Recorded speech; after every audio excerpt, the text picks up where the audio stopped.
Hey everybody, it is Kellen Nitro for Nitro Maniac TV's Wrestling Unlimited coming at you with another one of these kind of breaking news vlog type things. If you guys like these, post in the comments below and thumbs up this video and I'll attempt to do more of them. If not, well, hey, I'll stick with the pay-per-view reviews and, go another route. But just want to hit on what happened Friday. Zelina Vega and WWE coming to terms on Zelina's release. And shortly thereafter, the whole I support unionization tweet that came out from Zelina's account.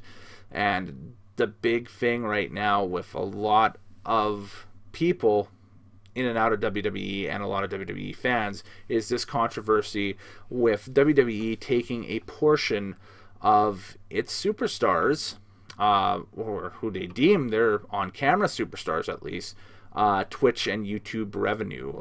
People like Zelina, people like Paige, people like Austin Creed, Xavier Woods, Up, Down, Down, which is arguably the most successful of these offshoots. Well, I shouldn't really call them offshoots. It's a way for the people behind a character to get out there, make some extra cash, and on top of it, reach out and interact with the fans who otherwise may not get a chance to interact with said individual because of various reasons, just due to, Johnny, wrestling fan, lives in a small town, an hour and a half away from, let's use Calgary as an example, and Raw and SmackDown are coming to do, like an Alberta stretch where Raw's in Edmonton and SmackDown's in Calgary, just hypothetically saying, under normal times. And Johnny lives, an hour and a half away in a small town, loves wrestling, but cannot, interact with these people, can't go to the show or whatever. And so Johnny's got a computer. Johnny can jump on these people's Twitch and YouTube streams. Johnny is a subscriber to the Twitch channels. Johnny is a subscriber to all the wrestling channels of the wrestlers he likes. And he supports them in that way. And, can ask questions of these folks in their downtime if they're hosting a Q&A or whatever. Or if they're streaming an Among Us live stream. Or if they're playing, the latest PS5 title or whatever you want. Yes, I really want a PS5. Yes, I will get a PS5. That's why I keep talking about a PS5 in these videos. But anyway, so basically it's a way for wrestling talent and so on and so forth and WWE talent to have a side hustle. So look behind the curtain here. In my real life, I am involved in the broadcast industry. And I always tell kids and young people coming up through the industry and that stuff to always have a side hustle and keep that going. That's got one foot in the production game. And these websites are perfect for it. Content creation is perfect for doing that. Your Twitches, your YouTubes, because that is content that you are creating for your audience, that you are putting out there, and you are your brand. You don't have to portray the WWE character on your brand. You can be yourself, or you can be another character, much like what Austin Creed has done throughout the years on Up, Down, Down. Much like what Miro has presented himself to be over in AEW as well.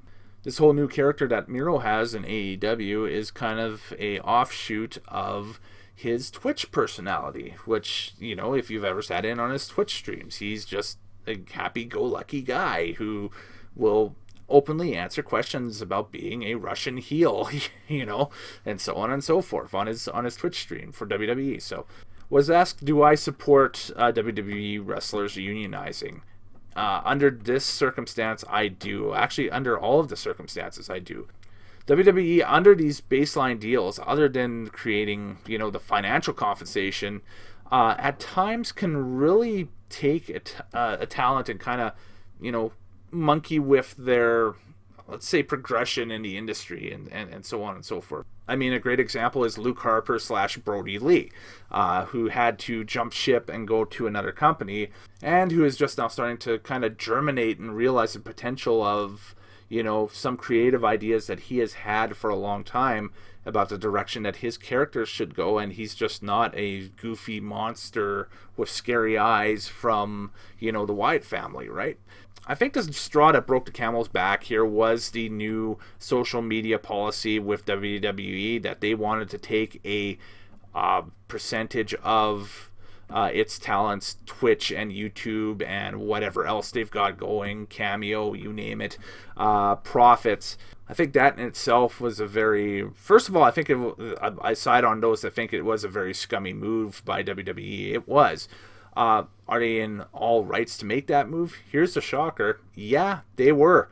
If you are utilizing their character likeness on your stream and you are portraying that character, then yeah, it's no longer, hey, this is Johnny Wrestler doing an Among Us live stream. This is Max Power Intercontinental Heavyweight Champions live stream. So, come power up with Max Power or something like that. Just using a hypothetical, that's another reason again why I think like people like Austin Creed has developed the Austin Creed persona, and of course Saraya, who's utilizing her real name other than Paige a lot more often on Twitch, and so on and so forth. And then of course Miro, who left WWE and who's basically been embraced by AEW, who I think that if a unionization thing for AEW wrestlers were to happen, I think that Tony Khan would probably embrace it. I think that they would probably have no issue whatsoever with that in their locker room. And I think that we may actually see AEW maybe take the lead on that a little bit as well. New Japan, unsure. I think New Japan might be another company that might be kind of dragging its heels a little bit. And also the culture of unionization in Japan is a little bit different than it would be in the United States, I think, as well, just due to the fact that, two different countries, two different backgrounds in dealing with unionization and so on and so forth. So ultimately, do I think WWE wrestlers should unionize in whole or in part to fight to get back their, we'll call it freelance profits?